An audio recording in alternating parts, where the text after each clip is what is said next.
O arquiduque estava morto há poucos dias e a Europa ainda parecia em suspenso.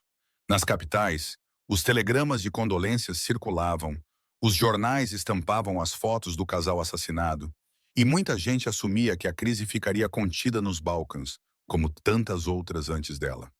O que quase ninguém percebia é que, nos bastidores de Viena e Berlim, decisões estavam sendo tomadas que transformariam um crime político num teste de forças continental. As semanas entre 28 de junho e 28 de julho de 1914 ficaram conhecidas como a Crise de Julho, e entender esse período é entender como a diplomacia europeia funcionava e como ela falhou. Não foi um acidente inevitável, foi uma sequência de escolhas, pressões, cálculos errados e apostas que, uma após a outra, fecharam as saídas e abriram o caminho para a guerra. O ponto de partida é o que Viena queria de fato.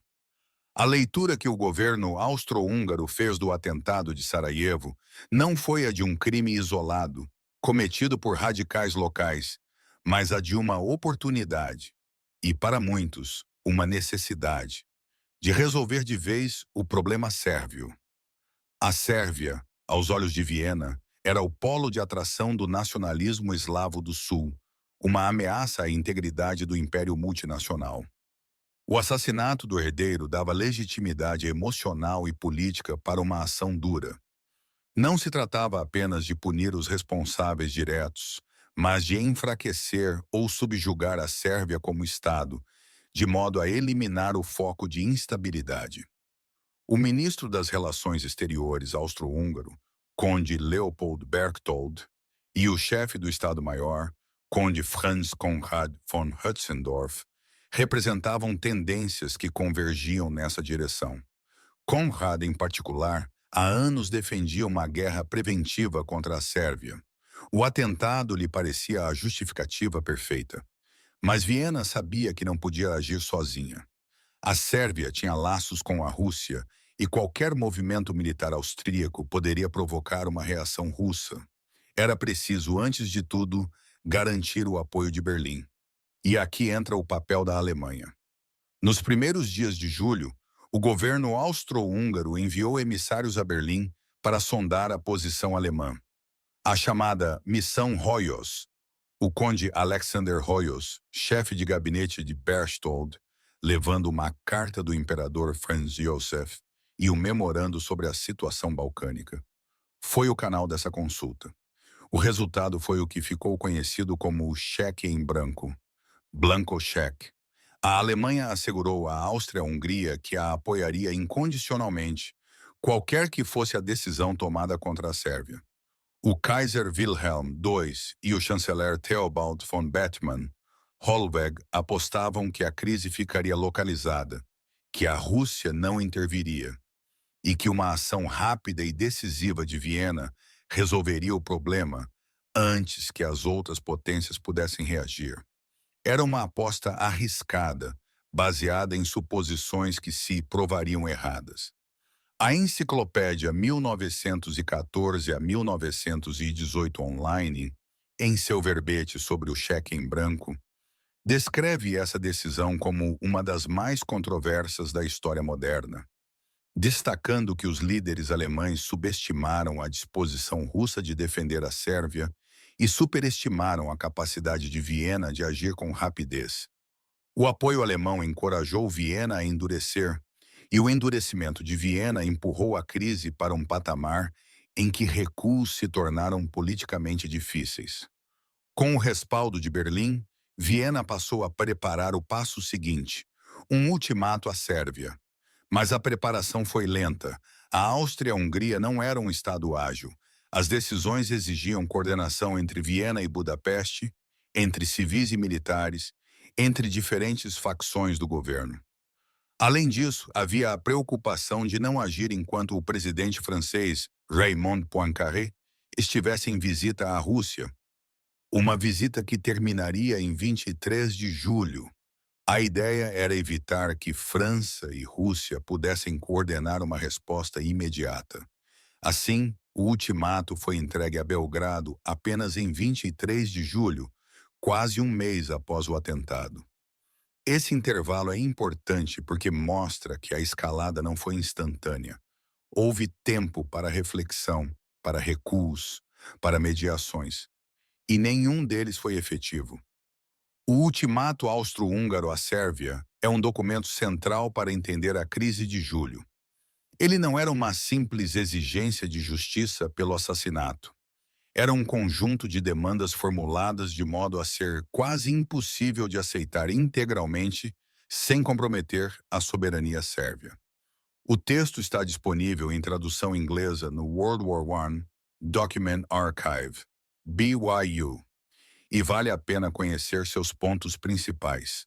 Entre as exigências estavam a supressão de publicações que incitassem ódio contra a Áustria-Hungria, a dissolução de organizações nacionalistas, incluindo a Narodna Odbrana, a remoção de oficiais e funcionários cujos nomes fossem fornecidos por Viena, a participação de representantes austro-húngaros nas investigações em território sérvio e medidas judiciais contra envolvidos no complô de Sarajevo. O prazo para a resposta era de 48 horas. A combinação de demandas intrusivas e prazo curto deixava pouca margem de manobra. O próprio Kaiser Wilhelm II, ao ler o ultimato, teria comentado que era um documento duro, mas inicialmente apoiou a posição austríaca. A resposta sérvia veio em 25 de julho, dentro do prazo. E aqui está um dos pontos mais debatidos da crise. A Sérvia aceitou quase todas as demandas, com ressalvas em apenas alguns pontos, especialmente na questão da participação de oficiais austro-húngaros em investigações em solo sérvio, o que Belgrado considerava violação de soberania. A resposta foi considerada por muitos observadores contemporâneos e posteriores como notavelmente conciliatória. O próprio Kaiser, ao lê-la, teria dito que elimina qualquer razão para a guerra, mas Viena já havia decidido que a resposta seria insuficiente, qualquer que fosse seu conteúdo. A resposta sérvia também está disponível no Document Archive.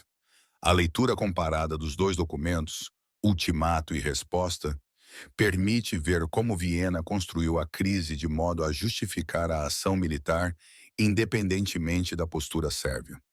A Sérvia havia cedido muito. Viena não queria uma solução negociada. No mesmo dia 25 de julho, a Sérvia ordenou a mobilização de seu exército. A Áustria-Hungria rompeu relações diplomáticas. A escalada estava em curso. E aqui entra outro elemento crucial: a lógica das mobilizações. Em 1914, mobilizar um exército não era apenas um gesto de precaução. Era um processo industrial, dependente de ferrovias, cronogramas e planos rígidos. Mobilizar primeiro significava ganhar vantagem.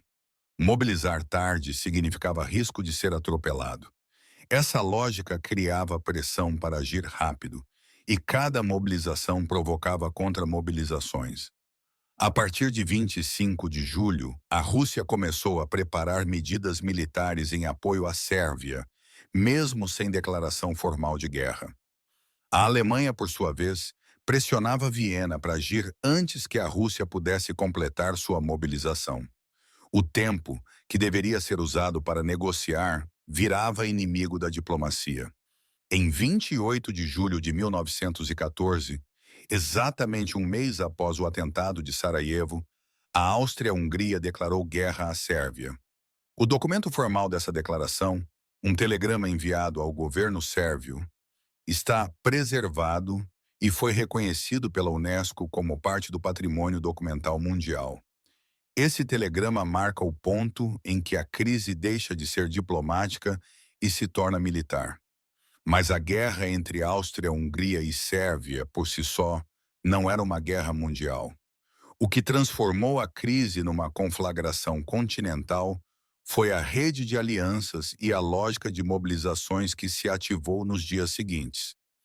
É nesse contexto que entram os chamados Willy-Niki Telegrams, a correspondência direta entre o Kaiser Wilhelm II da Alemanha e o Czar Nicolas II da Rússia, primos e ambos no centro de decisões que afetariam milhões de vidas.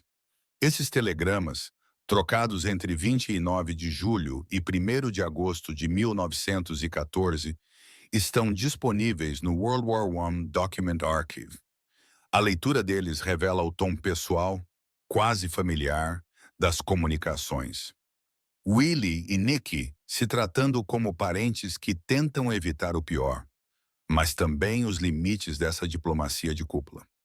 No primeiro telegrama, de 29 de julho, o czar apela ao Kaiser para ajudar a evitar uma calamidade e sugere que a disputa seja submetida à arbitragem de Haia.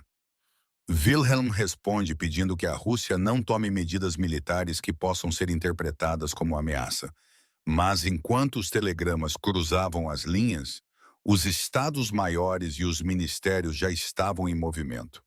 A Rússia ordenou a mobilização parcial em 29 de julho e a mobilização geral em 30 de julho.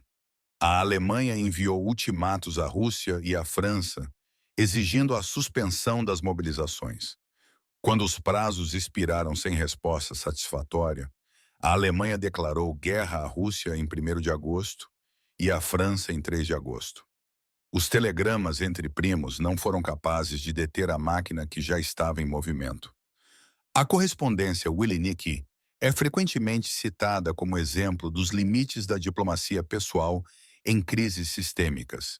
Mesmo que os dois monarcas quisessem evitar a guerra, e há indícios de que ambos hesitaram, eles estavam inseridos em estruturas de governo, alianças e planos militares que tinham lógica própria.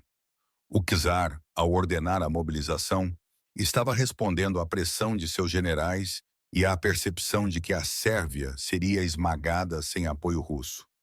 O Kaiser, ao declarar guerra, estava seguindo a lógica do Plano Schlieffen, que exigia uma ofensiva rápida contra a França antes de enfrentar a Rússia. Essas estruturas não eram neutras. Elas criavam incentivos para a escalada e penalizavam a hesitação. A Enciclopédia 1914 a 1918 online, em seu verbete sobre a crise de julho, descreve esse processo como uma espiral de desconfiança e mobilização em que cada lado interpretava os movimentos do outro como preparação para ataque, justificando seus próprios preparativos. Além dos telegramas entre imperadores, há toda uma documentação diplomática do período que permite acompanhar as posições de cada potência.